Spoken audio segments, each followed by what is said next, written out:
जागतिक आदिवासी दिवस एक व्यापक दृष्टिकोण। हर साल 9 अगस्त को विश्व आदिवासी दिवस international day of the world's indigenous peoples के रूप में मनाया जाता है। यह दिन उन आदिवासी समुदायों के अधिकारों और अस्तित्व को मान्यता देने के लिए समर्पित है जो सदियों से अपनी अनूठी संस्कृति, भाषा, परंपराएं और ज्ञान को संरक्षित करते आए हैं। 1934 में संयुक्त राष्ट्र महासभा ने इस दिन को घोषित किया ताकि दुनिया भर में आदिवासी समुदायों के मुद्दों पर जागरूकता फैलाई जा सके और उनके अधिकारों की रक्षा की जा सके। आदिवासी समाज एक परिचय। आदिवासी समुदाय उन प्राचीन जनजातियों का प्रतिनिधित्व करते हैं जो पारंपरिक जीवन शैली के साथ प्राकृतिक संसाधनों पर निर्भर रहते हैं। ये समुदाय अपने अनूठे संस्कृति और परंपराओं के कारण जाने जाते हैं, जिनमें उनकी भाषा, धार्मिक विश्वास और जीवन जीने के तरीके शामिल हैं। विश्व भर में 90 से अधिक देशों में फैले हुए लगभग 370 मिलियन आदिवासी लोग हैं। वे अपने क्षेत्रीय संसाधनों पर अधिकार रखते हुए अपने पारंपरिक ज्ञान और कौशल को पीढ़ियों से आगे बढ़ाते आए हैं। आदिवासी समुदायों की चुनौतियां। हालांकि आदिवासी समाजों की संस्कृति और परंपराएं समृद्ध हैं, लेकिन वे विभिन्न सामाजिक, आर्थिक और राजनीतिक चुनौतियों का सामना कर रहे हैं। इनमें से एक मुख्य चुनौती है उनके भूमि और संसाधनों का ह्रास।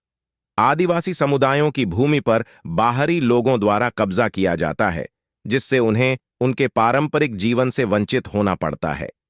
जब उनकी भूमि छीनी जाती है तो उनकी आजीविका के स्रोत भी खत्म हो जाते हैं, जिससे वे गरीबी, भुखमरी और विस्थापन का शिकार हो जाते हैं।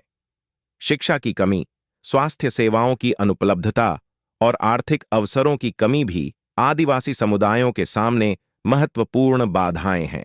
इसके अलावा शहरीकरण और औद्योगीकरण के कारण आदिवासी समाजों के पारंपरिक ज्ञान और संस्कृतियों का क्षरण हो रहा है। उनके सांस्कृतिक अधिकारों का उल्लंघन किया जाता है और उन्हें मुख्य धारा के समाज में समाहित करने के दबाव का सामना करना पड़ता है, जिससे उनकी पहचान और अस्तित्व को खतरा है। आदिवासी अधिकार और संयुक्त राष्ट्र ने आदिवासी समुदायों के अधिकारों की रक्षा के लिए कई महत्वपूर्ण कदम उठाए हैं। 2007 में संयुक्त राष्ट्र महासभा ने आदिवासी लोगों के अधिकारों पर संयुक्त राष्ट्र घोषणा पत्र UN declaration on the rights of indigenous peoples UNDRIPE को अपनाया। इस घोषणा पत्र में आदिवासी लोगों के सांस्कृतिक, धार्मिक और आर्थिक अधिकारों की रक्षा का आह्वान किया गया है। यह घोषणा पत्र आदिवासी समुदायों के लिए अपनी पहचान और संसाधनों की रक्षा का अधिकार सुनिश्चित करता है और सरकारों को उनके अधिकारों की रक्षा के लिए नीतियों को लागू करने का निर्देश देता है। जागतिक आदिवासी दिवस का महत्व। विश्व आदिवासी दिवस का मुख्य उद्देश्य आदिवासी समुदायों के संघर्षों और अधिकारों के प्रति वैश्विक जागरूकता बढ़ाना है। यह दिन आदिवासी संस्कृति और परंपराओं का सम्मान करने और उन्हें प्रोत्साहित करने का एक अवसर प्रदान करता है। आदिवासी समुदायों के पारंपरिक ज्ञान और उनके पर्यावरण संवर्धन के प्रयासों का समर्थन करना मानवता के लिए लाभकारी हो सकता है, क्योंकि वे जलवायु परिवर्तन और जैव विविधता संरक्षण में महत्वपूर्ण भूमिका निभा सकते हैं। आदिवासी संस्कृति और स्थायी विकास। आदिवासी समुदायों का पारंपरिक ज्ञान और उनकी जीवन शैली पर्यावरणीय स्थिरता के लिए महत्वपूर्ण है। उनकी खेती की तकनीक, जल प्रबंधन प्रणाली और जैव विविधता संरक्षण के तरीके आधुनिक विज्ञान के लिए भी उपयोगी हो सकते हैं। उदाहरण के लिए, आदिवासी समुदायों द्वारा अपनाई जाने वाली शिफ्टिंग खेती और वन संसाधनों का सतत उपयोग पर्यावरण को नुकसान पहुंचाए बिना आजीविका का साधन प्रदान करता है। आधुनिक विकास की प्रक्रिया में आदिवासी समुदायों के अधिकारों और उनकी संस्कृति का संरक्षण सुनिश्चित करना आवश्यक है। यह सुनिश्चित करना कि वे अपनी भूमि और संसाधनों पर नियंत्रण बनाए रखें और उनकी संस्कृति और परंपराओं का सम्मान किया जाए, उनके सामाजिक और आर्थिक विकास में महत्वपूर्ण भूमिका निभाता है। आदिवासी समाज के विकास में चुनौतियां।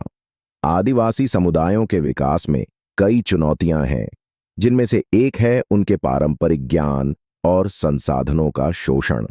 बाहरी लोग और कंपनियां अक्सर आदिवासी क्षेत्रों में संसाधनों का दोहन करती हैं, जिससे आदिवासी समुदायों को उनके पारंपरिक जीवन और संस्कृति से वंचित होना पड़ता है। इस प्रक्रिया में वे अपनी सांस्कृतिक पहचान, भाषा और पारंपरिक ज्ञान खो सकते हैं। इसके अलावा आदिवासी समुदायों में शिक्षा और स्वास्थ्य सेवाओं की कमी उनके विकास को बाधित करती है। कई आदिवासी समुदायों में स्कूलों और चिकित्सा सुविधाओं का अभाव होता है, जिससे उनकी नई पीढ़ी के लिए शिक्षा और स्वास्थ्य सेवा तक पहुंच सीमित हो जाती है। इस कारण से वे मुख्य धारा के समाज में प्रतिस्पर्धा करने में असमर्थ होते हैं और गरीबी और सामाजिक अलगाव का शिकार हो जाते हैं। आदिवासी समुदायों के अधिकारों की सुरक्षा। आदिवासी समुदायों के अधिकारों की सुरक्षा के लिए सरकारों और अंतर्राष्ट्रीय संगठनों द्वारा ठोस कदम उठाए जाने चाहिए। यह सुनिश्चित करना महत्वपूर्ण है कि आदिवासी समुदायों को उनके संसाधनों पर स्वायत्तता मिले और उन्हें निर्णय प्रक्रिया में शामिल किया जाए। इसके अलावा उनकी संस्कृति और परंपराओं का संरक्षण करने के लिए शिक्षा और स्वास्थ्य सेवाओं में सुधार की आवश्यकता है। संयुक्त राष्ट्र के दिशा निर्देशों के अनुसार आदिवासी समुदायों के अधिकारों की सुरक्षा के लिए राष्ट्रीय और अंतर्राष्ट्रीय स्तर पर कानूनी ढांचे को मजबूत करना आवश्यक है। इसके साथ ही सरकारों को आदिवासी समुदायों की आर्थिक और सामाजिक स्थिति में